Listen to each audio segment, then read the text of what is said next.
കഴിഞ്ഞ ക്ലാസ്സിൽ പറഞ്ഞ കാര്യങ്ങളെല്ലാം എല്ലാവരും വായിച്ച് നോക്കിക്കാണുമെന്ന് വിചാരിക്കുന്നു. അപ്പം എന്തെങ്കിലും ഡൗട്ട് ഉണ്ടെങ്കിൽ ട്യൂഷൻ സെൻറ്ററിൽ അറിയിച്ചാൽ മതി, നമുക്കത് ക്ലിയർ ചെയ്യാം. അപ്പോൾ ഇനി അടുത്ത് നമുക്ക് അതിൻ്റെ തുടർച്ചയായിട്ടുള്ള കാര്യങ്ങൾ പറയാം. അതായത് നമ്മൾ കഴിഞ്ഞ ക്ലാസ്സിൽ പറഞ്ഞത് മാറ്റർ എന്ന് പറഞ്ഞാൽ എന്താണെന്നാണ്. Matter is anything that occupies space and has mass. ഒരു മാർക്കൊക്കെ ചോദിക്കാം, ഡിഫൈൻ മാറ്റർ, അല്ലെങ്കിൽ എന്താണ് ദ്രവ്യം. അപ്പോൾ സ്ഥിതി ചെയ്യാൻ സ്ഥലം ആവശ്യമുള്ളതും ഭാരമുള്ളതുമായ ഏതൊരു വസ്തുവിനെയും നമുക്ക് മാറ്റർ എന്ന് പറയാം, ദ്രവ്യം എന്ന് പറയാം. മാറ്റർ ഈസ് എനിത്തിങ്, ഏതോ ആവട്ടെ, it is solid, liquid or gas. സോളിഡോ ലിക്വിഡോ ഗ്യാസോ എന്തായാലും ഓക്കുപൈ സ്പേസ്, അതിനിരിക്കാൻ സ്ഥലം വേണം, ഹാസ് മാസ്, അതിന് ഭാരവും ഉണ്ടായിരിക്കും. ഇതിനെയാണ് നമ്മൾ മാറ്റർ എന്ന് പറയുന്നത്. ഇനി we are familiar with materials in the solid, liquid and gaseous state. നമുക്കറിയാം സോളിഡിൽ, ലിക്വിഡ്, ഗ്യാഷ്യസ് സ്റ്റേറ്റിലുള്ള സബ്സ്റ്റൻസിന് ഡിഫറെൻറ്റ് എക്സാമ്പിൾസൊക്കെ നമുക്ക് ഒരുപാട് അറിയാവുന്നതാണ്. Solid, liquid, water, oil, gases എന്ന് പറയുന്നത് ഡിഫറെൻറ്റ് ഗ്യാസസ് ഉണ്ട്, ഓക്സിജൻ, ഹൈഡ്രജൻ, നൈട്രജൻ, അതൊക്കെ അങ്ങനെ ഒരുപാട് ഗ്യാസസ് ഉണ്ട്. സോളിഡാണ് നമ്മൾ കൂടുതലും കാണുന്നത്. അപ്പോൾ which properties of the solids are you familiar with? സോളിഡ്സിൻ്റെ എന്തെല്ലാം പ്രോപ്പർട്ടീസ് നിങ്ങൾക്കറിയാം? സോളിഡ്സ് എന്ന് പറയുന്നത് ഖരവസ്തുക്കളെയാണ്. ഖരവസ്തുക്കൾക്ക് നമുക്കറിയാം ഒരു നിശ്ചിത ആകൃതിയുണ്ട്. സോളിഡ്സ് ഹാവ് ഡെഫിനിറ്റ് ഷേപ്പ് ഉണ്ട്. അതിൽ സോളിഡ്സിൽ അതിൻ്റെ മോളിക്യൂൾസ് തിക്കിലി പാക്ക്ഡ് ആണ്, അതായത് അതിൻ്റെ തന്മാത്രകൾ അടുത്തടുത്താണ് സ്ഥിതി ചെയ്യുന്നത്. അതുകൊണ്ട് തന്നെ ഇറ്റ് ഹാസ് ഡെഫിനിറ്റ് മാസ്, ഒരു നിശ്ചിത ആകൃതിയുണ്ട്. പിന്നെ ആൻഡ് ഹാസ് മാസ്, അതിന് മാസ് ഉണ്ട്. ആൻഡ് ഹാസ് ഡെഫിനിറ്റ് വോളിയം, ഒരു നിശ്ചിത വോളിയം ഉണ്ട്. നമ്മളിപ്പോൾ എന്തെങ്കിലും സാധനങ്ങൾ തന്നെ 1 കിലോ അങ്ങനെ നമ്മൾ എത്ര അളവിലാണ് വാങ്ങിക്കുന്നത്. അപ്പോൾ സോളിഡിന് ഒരു നിശ്ചിത ഡെഫിനിറ്റ് വോളിയം ഉണ്ട്, ഫിക്സഡ് മാസ് ഉണ്ട്, ഡെഫിനിറ്റ് ഷേപ്പ് ഉണ്ട്. അതാണ് സോളിഡ്സിൻ്റെ പ്രത്യേകത. അത് നമ്മൾ പുറമേയുള്ള പ്രത്യേകതകളാണ്. അതിൻ്റെ പിന്നെ മോളിക്കുലർ അറേഞ്ച്മെൻറ്റ് നമ്മൾ ഇനി അങ്ങോട്ട് പഠിക്കും. ഇനി അങ്ങോട്ട് പ്രോപ്പർട്ടീസ് ഓഫ് ലിക്വിഡ്സ്. ലിക്വിഡ്സിനെന്ന് പറയുന്നത് നമുക്കറിയാം അതിന് മാസ് ഉണ്ട്. നമ്മളിപ്പോൾ വെള്ളം 1 ലിറ്റർ, അല്ല വെളിച്ചെണ്ണയൊക്കെ നമ്മൾ 1 ലിറ്റർ ഓളിയത്തിലാണ് വാങ്ങിക്കുന്നത്, ഡെഫിനിറ്റ് ഓളിയത്തിലാണ് വാങ്ങിക്കുന്നത്. അപ്പോൾ ഡെഫിനിറ്റ് വോളിയം ഉണ്ട്, പക്ഷേ നോ ഡെഫിനിറ്റ് ഷേപ്പ്. അതിന് ഷേപ്പ് ഉണ്ടോ? ലിക്വിഡ്സിന്, ദ്രാവകങ്ങൾക്ക് നിശ്ചിതമായിട്ടുള്ള ഷേപ്പില്ല. ഏത് പാത്രത്തിലിരിക്കുന്നോ ആ പാത്രത്തിൻ്റെ വോളിയം ആയിരിക്കും അതിൻ്റെ ആകൃതി ആയിരിക്കും അതിന്. നോ ഡെഫിനിറ്റ് ഷേപ്പ് ലിക്വിഡ്സിന്.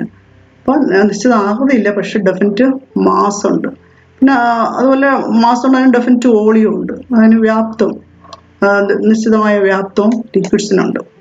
അപ്പോൾ സോളിഡിൻ്റെ അപേക്ഷിച്ചുള്ള സോളിഡിന് ഡെഫിനിറ്റ് ഷേപ്പ് ഉണ്ട്, മാസ് ഉണ്ട്, വോളിയം ഉണ്ട്. പക്ഷേ ലിക്വിഡ്സിനാണെങ്കിൽ നോ ഡെഫിനിറ്റ് ഷേപ്പ്, അതിന് നിശ്ചിത ആകൃതിയില്ല, it has definite mass and volume.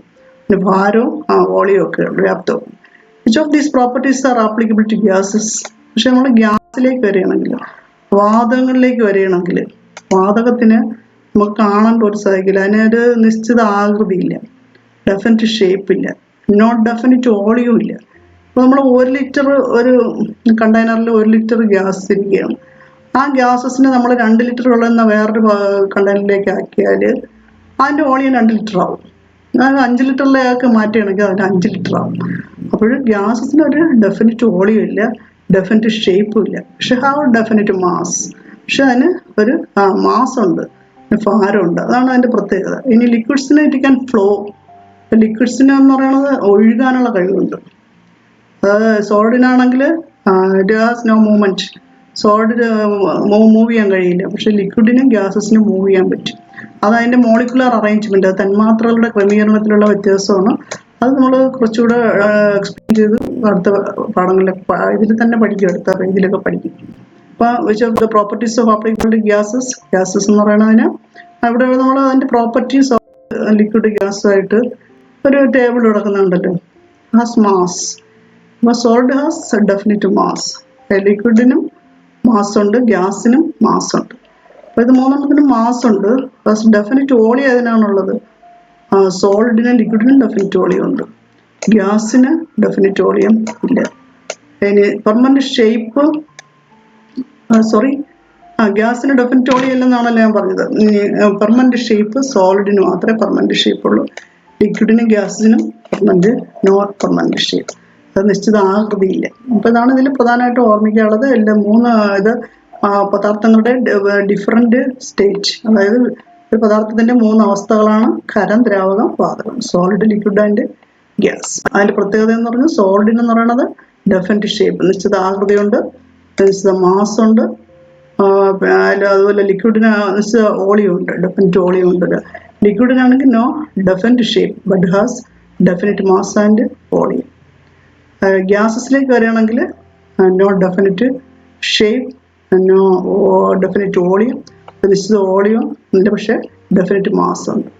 ഇത്രയാണ് നമ്മൾ ഈ മൂന്നെണ്ണത്തിൽ മനസ്സിലാക്കാനുള്ളത്, അതിൻ്റെ ഫിസിക്കലായിട്ടുള്ള പുറമേയുള്ള കാര്യങ്ങൾ. ഇനി ടൈനി പാർട്ടിക്കിൾസ് ഓഫ് മാറ്റർ. ഇവിടെ ഇപ്പം നമ്മൾ മാറ്റർ എന്ന് പറയുമ്പോൾ matter is anything that by space and mass എന്ന് പറഞ്ഞു. ഈ മാറ്റർ തന്നെ ഉണ്ടാക്കിയിരിക്കുന്ന കുഞ്ഞു കുഞ്ഞു പാർട്ടിക്കിൾസ് അത് ഏതൊക്കെയാണെന്നാണ് നമ്മൾ ഇനി അടുത്ത പഠിക്കാൻ പോകുന്നത്. കുഞ്ഞു കുഞ്ഞു particles fill 3/4 of a beaker with water. ഒരു എക്സ്പെരിമെൻ്റ് ആണ് ഇവിടെ തരുന്നത്. ഒരു ബീക്കറിൽ ഭാഗത്തോളം വെള്ളം എടുക്കണം. എന്നിട്ട് put 2 or 3 crystals of potassium permanganate into it and stir well. Potassium permanganate എന്ന് നിങ്ങൾ ക്ലാസ്സിലൊക്കെ ആയിട്ട് കാണുമായിരിക്കും. പൊട്ടാസ്യം പെർമാംഗനേറ്റ് എന്ന് പറയുന്ന ഒരു കെമിക്കൽ, ഒരു രാസവസ്തു. ആ പൊട്ടാസ്യം പെർമാംഗനേറ്റ് വയലറ്റ് നിറമുള്ള ചെറിയ ക്രിസ്റ്റൽസ് ആണ്, തരികളാണ്. അത് നമ്മൾ ആ ബീക്കറിലേക്ക് ഇട്ട് ഇളക്കണം. നന്നായിട്ട് വെള്ളത്തിൽ ഡിസോൾവ് ചെയ്യാൻ ലയിച്ച് തരുന്ന ഒരു സാധനമാണ് potassium permanganate. What happen to potassium permanganate crystals? ആ പൊട്ടാസ്യം പെർമാംഗനേറ്റിൻ്റെ തരികളാണ്, അത് വെള്ളത്തിൽ നന്നായിട്ട് അലിഞ്ഞു ചേരും. അലിഞ്ഞു ചേർന്ന് കഴിഞ്ഞാൽ, നന്നായിട്ട് അത് ഡിസോൾവ് ചെയ്ത് കഴിഞ്ഞാൽ, can you see the crystals? No, നമുക്ക് കാണാൻ കഴിയില്ല പിന്നെ ആ ക്രിസ്റ്റൽസിനെ. പിന്നെ ആ വെള്ളത്തിൻ്റെ കളർ മാത്രമേ കാണുള്ളൂ. Why the particles cannot be seen even though potassium permanganate is present in the solution. പക്ഷേ അവിടെ പൊട്ടാസ്യം പെർമാംഗനേറ്റ് നമുക്ക് കാണാൻ കഴിയില്ലെങ്കിലും പൊട്ടാസ്യം പെർമാംഗനേറ്റ് അവിടെ പെർമാംഗനേറ്റ് പ്രസൻസ് അവിടെ ഇല്ലേ? ഉണ്ട്, അതിൻ്റെ പ്രസൻസ് അവിടെ ഉണ്ട്. പക്ഷേ അത് വെള്ളത്തിൽ ലയിച്ചപ്പോൾ കുഞ്ഞു പാർട്ടിക്കിൾസായി മാറി. പിന്നെ അതിൻ്റെ കളർ മാത്രമേ നമുക്ക് അവിടെ കാണാൻ കഴിയുള്ളൂ. It may therefore the inferred that each crystal of potassium permanganate is made up of crores of tiny particles. അതായത് ഓരോ ക്രിസ്റ്റൽസും, പൊട്ടാസ്യം പെർമാംഗനേറ്റ് ഓരോ ക്രിസ്റ്റൽസും കുഞ്ഞു കുഞ്ഞു കോടിക്കണക്കിന് കുഞ്ഞു കുഞ്ഞു പാർട്ടിക്കിൾസ് കൊണ്ടാണ് ഉണ്ടാക്കിയിരിക്കുന്നത്. അതുപോലെ വേറൊരു എക്സ്പെരിമെൻറ്റ് പറയുന്നത് put some sugar in water and stir. നമ്മൾ വെള്ളത്തിൽ കുറച്ച് പഞ്ചസാര ഇടുക. Are the sugar crystals visible? നമ്മൾ പഞ്ചസാരയിട്ട് ഇളക്കി കഴിഞ്ഞാൽ പിന്നെ ആ ഷുഗർ ക്രിസ്റ്റൽസ് കാണാൻ പറ്റുമോ? ഇല്ല. ഞാൻ ഗസ് വൈ, എന്തുകൊണ്ടാണ്? നിങ്ങളൊന്ന് ആലോചിച്ച് നോക്കൂ. Does this solution have the sweetness of sugar? പക്ഷേ നമുക്ക് ഷുഗറിൻ്റെ പ്രസൻസ് അവിടെ എങ്ങനെ അറിയാൻ പറ്റും? നമ്മൾ ടേസ്റ്റ് ചെയ്ത് നോക്കിയാൽ മതി. ടേസ്റ്റ് ചെയ്ത് നോക്കുമ്പോൾ അതിൻ്റെ മധുരം കാണും ആ വെള്ളത്തിന്. അപ്പോൾ അതിൻ്റെ പ്രസൻസ് നമുക്ക് അവിടെ അറിയാൻ പറ്റും. പക്ഷേ ആ ഷുഗറിൻ്റെ വലിയ ക്രിസ്റ്റൽസ് എല്ലാം കുഞ്ഞു കുഞ്ഞു ടൈനി പാർട്ടിക്കിൾസായി മാറിക്കഴിഞ്ഞു.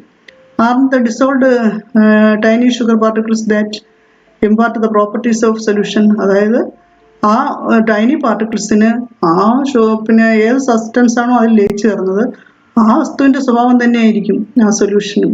അതായത് ആ സൊല്യൂഷനിലുള്ള കുഞ്ഞു പാർട്ടിക്കിൾസിനും ആ സബ്സ്റ്റൻസിൻ്റെ സ്വഭാവമായിരിക്കും. പഞ്ചസാര ആണെങ്കിൽ പഞ്ചസാരയുടെ സ്വഭാവം, അതാണ് നമുക്ക് ആ സ്വീറ്റ്നെസ് അവിടെ കാണുന്നത്. മറ്റേ പൊട്ടാസ്യം പെർമാംഗനേറ്റ് ആണെങ്കിൽ അതിൻ്റെ കളർ, പിന്നെ വയലറ്റ് ക്രിസ്റ്റൽസ് അത് ചേർന്ന കളറാണ് അതിൻ്റെ പ്രസൻസ് ആയിട്ട് നമുക്ക് അവിടെ കാണാൻ കഴിയുന്നത്. Each substance is made of tiny particles which cannot be seen with the naked I. നമുക്ക് കണ്ണുകൊണ്ട് കാണാൻ കഴിയില്ല. എല്ലാ സബ്സ്റ്റൻസും നിർമ്മിച്ചിരിക്കുന്ന കുഞ്ഞു പാർട്ടിക്കിൾസ് ആണ്, അതിന് നമുക്ക് നേക്കഡ് ഐ കൊണ്ട് കാണാൻ കഴിയില്ല. These particles bear all the properties of the substance. ഈ പാർട്ടിക്കിൾസ് ആ സബ്സ്റ്റൻസിൻ്റെ എല്ലാ സ്വഭാവവും ഉള്ളതായിരിക്കും. ഈ കുഞ്ഞു പാർട്ടിക്കിൾസ് എന്ന് പറയുന്നത് ആ സബ്സ്റ്റൻസിൻ്റെ എല്ലാ സ്വഭാവവും അതിന് കാണും. പഞ്ചസാരയാണെങ്കിൽ പഞ്ചസാരയുടെ എല്ലാ സ്വഭാവവും കാണും. ആ പൊട്ടാസ്യം പെർമാംഗനേറ്റ് ആണെങ്കിൽ അതിൻ്റെ എല്ലാ സ്വഭാവവും. പിന്നെ ആ മാറ്ററിൽ പാർട്ടിക്കിൾസ്, അതായത് അറേഞ്ച്മെൻറ്റ് ഓഫ് പാർട്ടിക്കിൾസ്, മാറ്റർ നിർമ്മിച്ചിരിക്കുന്ന കുഞ്ഞു പാർട്ടിക്കിൾസ് കൊണ്ടാണ്, ടൈനി പാർട്ടിക്കിൾസ് കൊണ്ടാണ് അറേഞ്ച്മെൻറ്റ് ഓഫ് പാർട്ടിക്കിൾസിന് different state of matter. Different state എന്ന് പറയുന്നത് ഏതൊക്കെയാണ്? Solid, liquid, gas. ഇവയിൽ അതിൻ്റെ പാർട്ടിക്കിൾസിൻ്റെ അറേഞ്ച്മെൻറ്റ് എങ്ങനെയാണെന്നുള്ളതാണ് ഇനി അങ്ങോട്ട് പറയാൻ പോകുന്നത്. Note how some other characteristics of particles of substance in different physical state have been listed. അതായത് ഡിഫറെൻറ്റ് ഫിസിക്കൽ സ്റ്റേറ്റിൽ അതിൻ്റെ പാർട്ടിക്കിൾസിൻ്റെ ക്യാരക്ടറിസ്റ്റിക്സ് ഏതൊക്കെയാണെന്നാണ് ഈ 3 പോയിന്റാണ് താഴെ പറയുന്നത്. Particles have A distance between them, അതായത് അതിൻ്റെ പാർട്ടിക്കിൾസ് തമ്മിൽ ഡിസ്റ്റൻസ് ഉണ്ട്, ദൂരമുണ്ട്, അകലമുണ്ട്. പാർട്ടിക്കിൾസ് തമ്മിൽ കണികകൾ, മലയാളം മീഡിയം കണികകൾ എന്നായിരിക്കും ടെക്സ്റ്റിലുള്ളത്, കണികകൾക്ക് തമ്മിൽ അകലമുണ്ട്. പാർട്ടിക്കിൾസ് മൂവ് കണ്ടിന്യൂസ്ലി, അതായത് അവ നിരന്തരം ചലിച്ചുകൊണ്ടിരിക്കുന്നു. പാർട്ടിക്കിൾസ് അട്രാക്ട് ഓൺ അനദർ, ആ പാർട്ടിക്കിൾസ് തമ്മിൽ പരസ്പര ആകർഷണ ബലമുണ്ട്, അത് തമ്മിൽ അട്രാക്ട് ചെയ്തുകൊണ്ടിരിക്കും. പക്ഷേ അത് 3 സ്റ്റേറ്റ്, അതായത് സോളിഡിലും ലിക്വിഡിലും അതിൻ്റെ ഡിസ്റ്റൻസും അതിൻ്റെ മൂവ്മെൻറ്റും അട്രാക്ഷനും എല്ലാം ഡിഫറെൻ്റ് ആയിരിക്കും. അപ്പോൾ the magnitude of these properties differ in various state, various സ്റ്റേറ്റിൽ ഇത് ഡിഫറെൻ്റ് ആയിരിക്കും. അതൊരു അടുത്ത ഫിഗർ നോക്കൂ, ഇവിടെ ഒരു ഫിഗർ തന്നേക്ക് നോക്കൂ. അതിൽ ഇവിടെ സോളിഡ്, ലിക്വിഡ്, ഗ്യാസ്, അതിൻ്റെ ഫിഗറാണ് ഇവിടെ തന്നേക്കുന്നത്. സോളിഡ് ആണ് ഫസ്റ്റ് ഫിഗർ എന്ന് പറയുന്നത്. Is the arrangement of particles in the solid, liquid and gaseous states the same? ഇവിടെ നോക്ക്, പാർട്ടിക്കിൾസിലെ അറേഞ്ച്മെന്റ് ഈ 3 എണ്ണത്തിൽ ഒരേപോലെയാണോ? അല്ല. In which of these states do particles remain very close to each other? ഏതാണ് പാർട്ടിക്കിൾസ് വളരെ അടുത്തടുത്തായി നിൽക്കുന്നതായിട്ട് നമുക്ക് തോന്നുന്നത്? ഫസ്റ്റ് ഫിഗർ, അതായത് സോളിഡിലാണ്. In which of this state are the particles most distant apart? Particles ദൂരെയായിട്ട് കാണുന്നത് ഏതിലാണ്? നമുക്ക് ഗ്യാസിൽ, വാതകങ്ങളിലാണ് പാർട്ടിക്കിൾസ്, കണികകൾ വളരെ അകലെ സ്ഥിതി ചെയ്യുന്നത്. ഖരപദാർത്ഥങ്ങളിലാണ് പാർട്ടിക്കിൾസ്, അതായത് കണികകൾ വളരെ അടുത്ത് സ്ഥിതി ചെയ്യുന്നത്. Change of state. ഇനി നമുക്ക് ഈ സോളിഡ്, ലിക്വിഡ്, ഗ്യാസ്, ഖരം, ദ്രാവകം, വാതകം, ഇവയെ നമുക്ക് അങ്ങോട്ടും ഇങ്ങോട്ടും മാറ്റാൻ പറ്റുമോ? സോളിഡിനെ ലിക്വിഡ് ആക്കാൻ പറ്റും, ലിക്വിഡിനെ ഗ്യാസ് ആക്കാൻ പറ്റും, തിരിച്ച് ലിക്വിഡിനെ സോളിഡ് ആക്കാൻ പറ്റും, ഗ്യാസിനെ സോളിഡ് ആക്കാൻ പറ്റും, ഗ്യാസിനെ ലിക്വിഡ് ആക്കാൻ പറ്റും. അതിനെപ്പറ്റിയുള്ളൊരു ഫിഗറാണ് ഇവിടെ കൊടുത്തേക്കുന്നത്. You must have studied that when ice is heated, ice എന്ന് പറയുന്ന ഒരു സോളിഡ് സബ്സ്റ്റൻസ് ആണ്. It changes into water and then water is further heated to boils and changes into steam. അതായത് വെൻ ഐസ് ഈസ് ഹീറ്റഡ്, ഐസിനെ ചൂടാക്കുമ്പോൾ അത് water ആവും, ജലമാവും. Water is heated, വീണ്ടും വെള്ളത്തിനെ ചൂടാക്കുമ്പോൾ അത് തിളച്ച് നീരാവിയായി മാറും. അപ്പോൾ ഇവിടെ സോളിഡ്, ഐസ് സോളിഡ് സ്റ്റേറ്റ് ആണ്, വാട്ടർ ലിക്വിഡ് സ്റ്റേറ്റ് ആണ്, അത് നീരാവി സ്റ്റീം ആകുമ്പോൾ അത് ഗ്യാഷ്യസ് സ്റ്റേറ്റിലായി, വാതകാവസ്ഥയിലായി. Similarly change of state occurs to matter in all state. അത് complete the figure, the chart given below. ഇവിടെ ഒരു ഫിഗർ കൊടുത്തിട്ടുണ്ട്. സോളിഡ് സബ്സ്റ്റൻസിനെ ഹീറ്റ് ചെയ്യുമ്പോൾ അത് ലിക്വിഡ് ആവും, ലിക്വിഡിനെ വീണ്ടും ഹീറ്റ് ചെയ്യുമ്പോൾ അത് ഗ്യാസ് ആവും. ആ ഗ്യാസിനെ തണുപ്പിക്കുമ്പോൾ, കൂൾ ചെയ്യുമ്പോൾ അത് ലിക്വിഡ് ആവും, ലിക്വിഡിനെ വീണ്ടും തണുപ്പിക്കുമ്പോൾ അത് സോളിഡ് ആവും. അതാണ് കൊടുത്തേക്കുന്നത് ചേഞ്ച് ഓഫ് സ്റ്റേറ്റ്. അപ്പം നോക്കൂ, ഇത് എന്ത് ചെയ്യുമ്പോഴാണ് ഇതിനെല്ലാം ഈ ചേഞ്ചസ് സംഭവിക്കുന്നത്? ഏതോ ഒരു എനർജി ഇവിടെ അപ്ലൈ ചെയ്യുമ്പോഴാണ് ഇതിന് ചേഞ്ചസ് സംഭവിക്കുന്നത്. അപ്പോൾ which form of energy is responsible for the change of state here? വെറുതെ ഒരു വസ്തു, ഒരു സോളിഡ് സബ്സ്റ്റൻസ്, ഒരു ഖരപദാർത്ഥം ദ്രാവകമായി മാറില്ല, ലിക്വിഡ് ആവില്ല, ലിക്വിഡ് ഗ്യാസ് ആവില്ല. ഏതോ ഒരു എനർജി ഇവിടെ കാരണമാവുന്നുണ്ട് ഈ ചേഞ്ച് ഓഫ് സ്റ്റേറ്റിന്. Observe the figure that depicts the movement of particles in solid, liquid and gas. അപ്പം നമ്മൾ പറഞ്ഞു ഈ ചേഞ്ച് ഓഫ് സ്റ്റേറ്റിന് റെസ്പോൺസിബിൾ ആയിട്ടുള്ള എനർജി ഏതാണ്?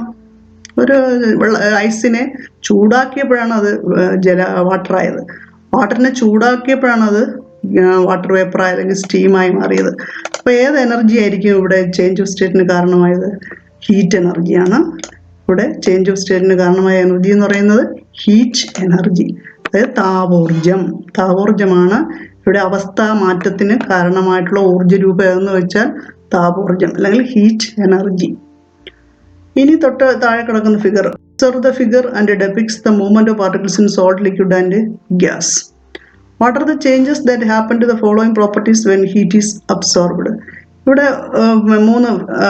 ഫിഗറിൽ 3 പാർട്ടിക്കിൾസ്, അതായത് ആ പാർട്ടിക്കിൾസിൻ്റെ energy. Observe the figure depicts the movement of particles in സോളിഡും ലിക്വിഡും, അതിൻ്റെ മൂവ്മെന്റിനെ പറ്റിയാണ് ഇവിടെ പറയുന്നത്. അതായത് first solid, second liquid, third gas. Energy of particles എങ്ങനെയാണ്? ഡിസ്റ്റൻസ് ബിറ്റ്വീൻ ദ പാർട്ടിക്കിൾസ് എങ്ങനെയാണ്? അട്രാക്ഷൻ ബിറ്റ്വീൻ ദ പാർട്ടിക്കിൾസ് എങ്ങനെയാണ്? മൂവ്മെന്റ് ഓഫ് പാർട്ടിക്കിൾസ് എങ്ങനെയാണ്? ഫസ്റ്റ് സോളിഡിൽ എനർജി ഓഫ് പാർട്ടിക്കിൾസ് അറിയാം. സോളിഡിൽ മോളിക്യൂൾസ് എന്ന് പറയുന്നത് വളരെ അടുത്താണ് സ്ഥിതി ചെയ്യുന്നത്. അപ്പോൾ അതിന് മൂവ്മെൻ്റ് ഇല്ല. അപ്പോൾ സോളിഡ്സ് ആർ ക്ലോസ്ലി പാക്ഡ് എന്ന് പറയും. ക്ലോസ്ലി പാക്ഡ് എന്ന് പറഞ്ഞാൽ വളരെ അടുത്തടുത്താണ് സ്ഥിതി ചെയ്യുന്നത്. അതുകൊണ്ട് തന്നെ സോളിഡിന് ഫ്രീഡം ഓഫ് മൂവ്മെൻ്റ് ഇല്ല. ലെസ് ഫ്രീഡം ഓഫ് മൂവ്മെൻറ്റ്, അതിന് ചലന സ്വാതന്ത്ര്യം ഇല്ല. ചലിക്കുന്ന വസ്തുവിന് മാത്രമേ എന്തുള്ളൂ, എനർജി ഉള്ളൂ. അപ്പോൾ energy acquired by the movement. അപ്പോൾ ഈ ഖരവസ്തുക്കളിലെ പാർട്ടിക്കിൾസിന് മൂവ്മെൻറ്റ് ഇല്ല. So energy is very less. Energy വളരെ കുറവാണ് സോളിഡിന്. ബിക്കോസ് അതായത് മോളിക്യൂൾസ് വളരെ അടുത്തടുത്ത് തിക്കിലി പാക്ഡ് ആണ്. Freedom of movement very low. Freedom of movement വളരെ കുറവാണ്. So energy is also very less. ഖരവസ്തുക്കൾക്ക് ഖരവസ്തുക്കളുടെ പാർട്ടിക്കിൾസിന് കണികകൾക്ക് ചലന സ്വാതന്ത്ര്യം വളരെ കുറവാണ്. അതുകൊണ്ട് അവയുടെ ഊർജവും വളരെ കുറവാണ്. കം ടു ദ സെക്കൻഡ്, അതായത് ലിക്വിഡിലേക്ക് വരികയാണെങ്കിൽ ഖരവസ്തുക്കളെക്കാളും കുറച്ചുകൂടി ഫ്രീഡം ഓഫ് മൂവ്മെൻറ്റ് ഉണ്ട്, ചലന സ്വാതന്ത്ര്യമുണ്ട്. അതുകൊണ്ട് compared to solid it has high freedom of movement. So energy is higher than that of solid. അതായത് ഖരവസ്തുക്കളെക്കാളും അതിന് ഊർജം കൂടുതലാണ്. കാരണം അതിന് ഫ്രീഡം ഓഫ് മൂവ്മെൻറ്റ് ഖരവസ്തുക്കളെക്കാളും കൂടുതലാണ് സോളിഡ് സബ്സ്റ്റൻസിനേക്കാളും. അതുകൊണ്ട് energy of particles is more than that of solid ലിക്വിഡിന്. ഇനി വാതകാവസ്ഥയിലുള്ള ഗ്യാഷ്യസ് സ്റ്റേറ്റിലേക്ക് വരികയാണെങ്കിൽ മോളിക്യൂൾസ് വളരെ ദൂരെയാണ് സ്ഥിതി ചെയ്യുന്നത്. അതുകൊണ്ട് തന്നെ അതിന് ഫ്രീഡം ഓഫ് മൂവ്മെൻറ്റ് ഹൈ ആണ്. അതിന് ചലന സ്വാതന്ത്ര്യം വളരെ കൂടുതലാണ്. ചലന സ്വാതന്ത്ര്യം കൂടുമ്പോൾ ഓട്ടോമാറ്റിക്കലി എനർജി ആൾസോ ഊർജം കൂടും. അപ്പോൾ എനർജി ഏറ്റവും കൂടുതൽ വാതകാവസ്ഥയിലുള്ള വസ്തുക്കൾക്കാണ്, അതായത് ഗ്യാഷ്യസ് സബ്സ്റ്റൻസിനാണ് ഹൈ എനർജി ഏറ്റവും കൂടുതൽ. അതാണ് ഇതിൻ്റെ comparison. Energy of particles in solid substance energy is very low. Liquid energy is higher than that of solid. In gaseous state, the molecules are high freedom of movement, so there is high energy. In a distance between the particles, distance എന്ന് പറഞ്ഞാൽ molecules തമ്മിലുള്ള അകലം. നമുക്ക് ഖരവസ്തുക്കളിൽ solid സബ്സ്റ്റൻസിൽ തന്മാത്രകൾ വളരെ അടുത്തടുത്താണ് സ്ഥിതി ചെയ്യുന്നത്, അതായത് തിക്ലി ക്ലോസ്ലി പാക്ഡ് ആണ്. അപ്പോൾ distance between the particles are very low in solid substance. ഖരവസ്തുക്കളിൽ തന്മാത്രകൾ തമ്മിലുള്ള അല്ലെങ്കിൽ കണികൾ തമ്മിലുള്ള അകലം വളരെ കുറവാണ്. ലിക്വിഡിലേക്ക് വരാം, ദ്രാവകങ്ങളിലേക്ക് വരികയാണെങ്കിൽ compared to solid distance between the molecule is more. അതായത് ഖരവസ്തുക്കളെ അപേക്ഷിച്ച് ദ്രാവകങ്ങളിൽ തന്മാത്രകൾ തമ്മിലുള്ള അകലം കൂടുതലാണ്. Distance between the molecule is more than that of solid. ഇനി കം ടു ദ ഗ്യാസ്, വാതകാവസ്ഥയിലേക്ക് വരികയാണെങ്കിൽ അത് നമുക്ക് പിക്ചർ കാണുമ്പോൾ തന്നെ അറിയാം, തന്മാത്രകൾ വളരെ ദൂരെയാണ് സ്ഥിതി ചെയ്യുന്നത്. Distance between the molecule is very high. So in which particles the distance between the particles is high, അതായത് ഗ്യാഷ്യസ് സ്റ്റേറ്റിലാണ് ഡിസ്റ്റൻസ് ബിറ്റ്വീൻ ദ പാർട്ടിക്കിൾസ് ഏറ്റവും കൂടുതൽ, തന്മാത്രകൾ തമ്മിലുള്ള അകലം ഏറ്റവും കൂടുതൽ വാതകാവസ്ഥയിലുള്ള പദാർത്ഥങ്ങൾക്കാണ്. ഇനി തേർഡ് പോയിന്റ് എന്ന് പറഞ്ഞാൽ അട്രാക്ഷൻ ബിറ്റ്വീൻ ദ മോളിക്യൂൾസ്. ഈ തന്മാത്രകൾ തമ്മിലുള്ള ആകർഷണ ബലമുണ്ട്, അത് അട്രാക്ഷൻ ഉണ്ട്. അത് നമുക്ക് ഓരോന്നിലും എങ്ങനെ കമ്പയർ ചെയ്യാം. സോളിഡ് സബ്സ്റ്റൻസിലാണെങ്കിൽ തന്മാത്രകൾ കണികകൾ അടുത്തടുത്ത് സ്ഥിതി ചെയ്യുന്നത് കൊണ്ട് അട്രാക്ഷൻ വളരെ കൂടുതലാണ്. ഖരവസ്തുക്കളിൽ കണികകൾ തമ്മിലുള്ള attraction is very high. The attraction in the particles of solid is very high. അതായത് ഖരവസ്തുക്കളിലാണ് അട്രാക്ഷൻ ബിറ്റ്വീൻ തന്മാത്രകൾ തമ്മിലുള്ള ആകർഷണബലം ഏറ്റവും കൂടുതൽ. ഇനി ലിക്വിഡിലേക്ക് വരികയാണെങ്കിൽ it is lower than that of solid. സോളിഡിനെ അപേക്ഷിച്ച് ആകർഷണബലം കുറവാണ് ഇതിന്, ലിക്വിഡിന്. ഇനി ഗ്യാസിലേക്ക് വരികയാണെങ്കിൽ വളരെ ദൂരെയാണ് പാർട്ടിക്കിൾസ് കണികകൾ. അതുകൊണ്ട് തന്നെ അവയ്ക്ക് അട്രാക്ഷൻ ഒട്ടും തന്നെ ഇല്ല എന്ന് പറയാം. അപ്പോൾ attraction is very low in, ആകർഷണബലം വളരെ കുറവാണ് വാതകാവസ്ഥയിലുള്ളതിന്. അപ്പോൾ attraction between the molecule is very low in gaseous substance. ഇനി മൂവ്മെൻറ്റ് ഓഫ് പാർട്ടിക്കിൾസ്, ചലന സ്വാതന്ത്ര്യം. കണികകളുടെ ചലന സ്വാതന്ത്ര്യം ഏതിനാണ് കൂടുതൽ? അപ്പോൾ നമുക്കറിയാം, ഫസ്റ്റ് സോളിഡ് സബ്സ്റ്റൻസിൽ പാർട്ടിക്കിൾസ് ക്ലോസ്ലി പാക്ഡാണ്. അതുകൊണ്ട് പാർട്ടിക്കിൾസിന് മൂവ് ചെയ്യാൻ പറ്റില്ല. അപ്പോൾ movement of particle is very low in solid substance. Come to the liquid, there is more freedom of movement than solid. അതായത് പാർട്ടിക്കിൾസിന് സോളിഡിനെക്കാളും freedom of movement liquid more freedom of movement than solid. അതായത് ഖരപദാർത്ഥങ്ങളെക്കാളും ചലന സ്വാതന്ത്ര്യം ദ്രാവകാവസ്ഥയിലുള്ള പദാർത്ഥങ്ങളുടെ കണികകൾക്കുണ്ട്. ഇനി വാതകാവസ്ഥയിലേക്ക് വരികയാണെങ്കിൽ the movement of particle is very high. അവയ്ക്ക് ഹൈ ഫ്രീഡം ഓഫ് മൂവ്മെൻ്റ് ആണ്. അതായത് പാർട്ടിക്കിൾസ് തമ്മിൽ അട്രാക്ഷനും ഇല്ല, അതിൻ്റെ distance between the particles high ആണ്. അതുകൊണ്ട് അവയ്ക്ക് ഫ്രീ ആയിട്ട് മൂവ് ചെയ്യാം. അപ്പോൾ ഫ്രീഡം ഓഫ് മൂവ്മെൻറ്റ് ഏറ്റവും കൂടുതൽ വാതകാവസ്ഥയിലാണ്. ഇതാണ് ഇതിൻ്റെ കമ്പാരിസൺ എന്ന് പറയുന്നത്. ഇനി അടുത്ത പേജിലേക്ക് പോകാം.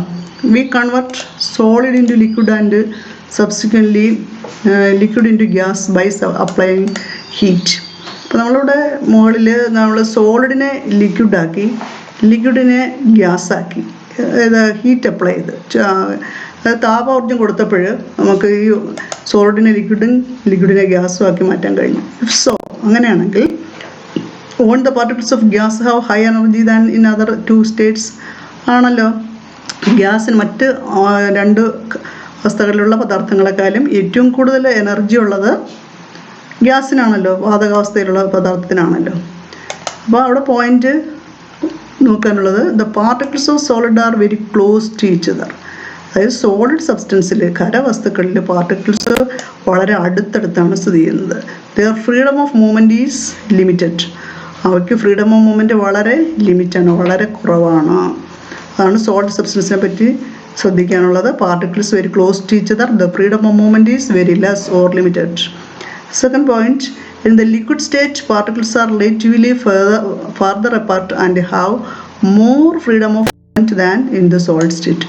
ലിക്വിഡ് സ്റ്റേറ്റിലാണെങ്കിൽ പാർട്ടിക്കിൾസ് കുറച്ചുകൂടി അകലെയാണ്, സോളിഡ് സബ്സ്റ്റൻസിനേക്കാളും കുറച്ചുകൂടി അകലെയാണ്. And have more freedom of movement than solid. അതായത് സോളിഡ് സബ്സ്റ്റൻസിനേക്കാളും ഫ്രീഡം ഓഫ് മൂവ്മെൻറ്റ് കുറച്ച് കൂടുതലാണ് ലിക്വിഡിന്.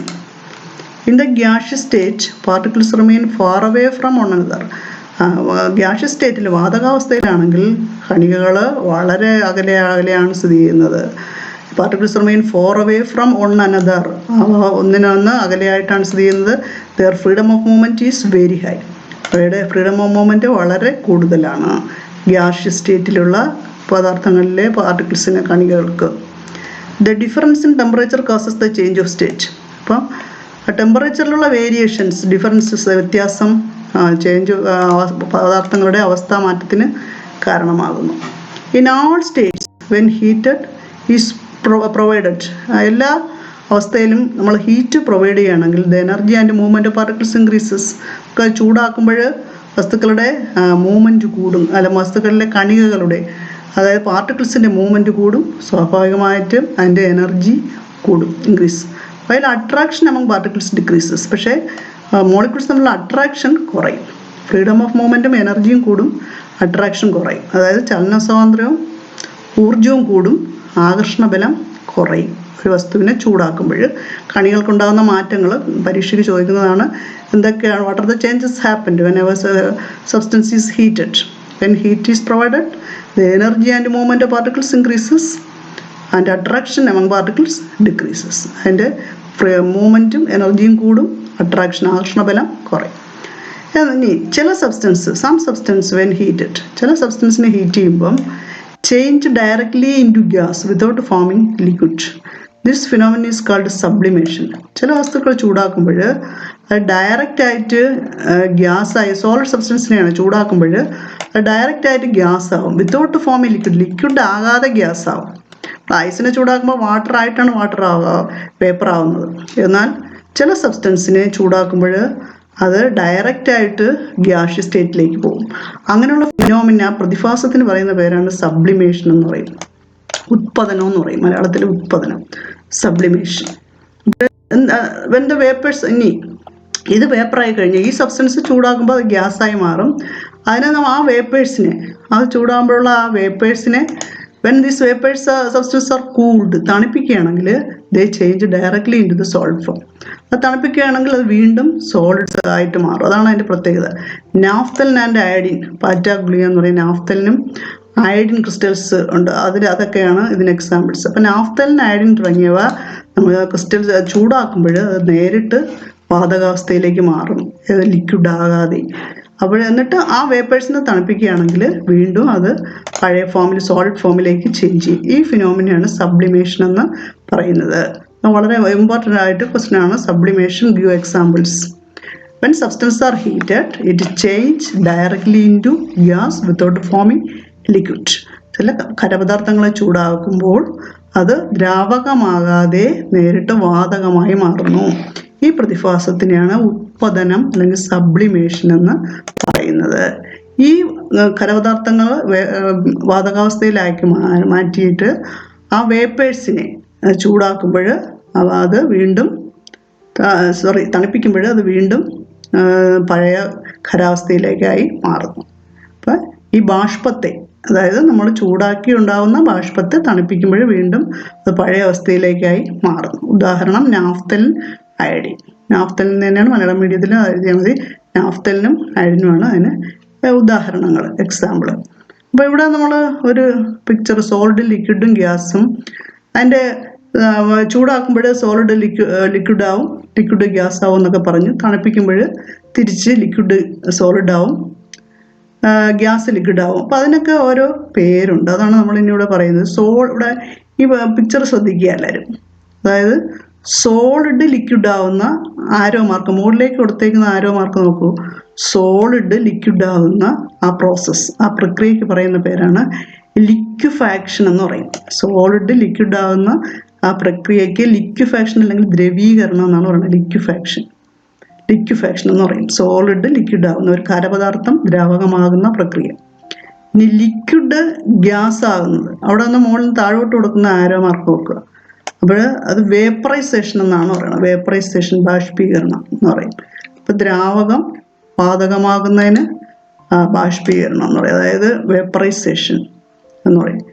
ഇനി ഗ്യാസ് അങ്ങോട്ടാകുന്ന വീണ്ടും സോളിഡ് ആവണം, അതായത് ഗ്യാസിനെ തണുപ്പിച്ചാൽ വീണ്ടും അത് ഖരപദാർത്ഥമായിട്ട് മാറും. അതിന് സോൾഡിഫിക്കേഷൻ എന്നാണ് പറയുന്നത്. ഖനീഭവിക്കൽ, സോൾഡിഫിക്കേഷൻ എന്ന് പറയും. ഇപ്പം ഗ്യാസിനെ തണുപ്പിച്ചാൽ അത് സോളിഡ് ആവും. തിരിച്ചിപ്പോൾ നമ്മൾ പറഞ്ഞത് സോളിഡ് ഡയറക്റ്റായിട്ട് ഗ്യാസ് ആവും. അതാണ് സബ്ലിമേഷൻ കൊടുത്തേക്കുന്നത്. സോളിഡ് ലിക്വിഡ് ആവാതെ ഗ്യാസ് ആകുന്നതിന് സബ്ലിമേഷൻ. ഇനി ഗ്യാസ് തണുപ്പിച്ചാൽ അത് ലിക്വിഡ് ആവും, കണ്ടൻസേഷൻ എന്ന് പറയും. അപ്പോൾ ഇതുപോലെ ഈ പേരുകളെല്ലാം ഒന്ന് ഓർമ്മിച്ച് വെക്കണം. ഒന്നുകൂടെ പറയാം. സോളിഡ് ലിക്വിഡ് ആവണ ലിക്വിഫാക്ഷൻ, ലിക്വിഡ് തിരിച്ച് സോളിഡ് ആവുന്ന സോൾഡിഫിക്കേഷൻ എന്ന് പറയും. സോൾഡിഫിക്കേഷൻ. ലിക്വിഡ് ഗ്യാസ് ആവുന്നതിന് വേപ്പറൈസേഷൻ എന്ന് പറയും. തിരിച്ച് ഗ്യാസ് ലിക്വിഡ് ആവണ കണ്ടൻസേഷൻ എന്ന് പറയും. സോൾഡ് ഡയറക്റ്റായിട്ട് ഗ്യാസ് ആവണ സബ്ലിമേഷൻ, തിരിച്ച് ഗ്യാസ് സോളിഡ് ആവണ സോൾഡിഫിക്കേഷൻ. ആ ടേബിൾ നോട്ട് ചെയ്ത് മനസ്സിലാക്കുക. വേർഡ്സ് നല്ലോണം മനസ്സിലാക്കണം. അത് ഫില്ല് ചെയ്യാനൊക്കെ എക്സാമിന് ചോദിക്കും. ഇനി ബാക്കി നമുക്ക് അടുത്ത ക്ലാസ്സിൽ എക്സ്പ്ലെയിൻ ചെയ്യാം.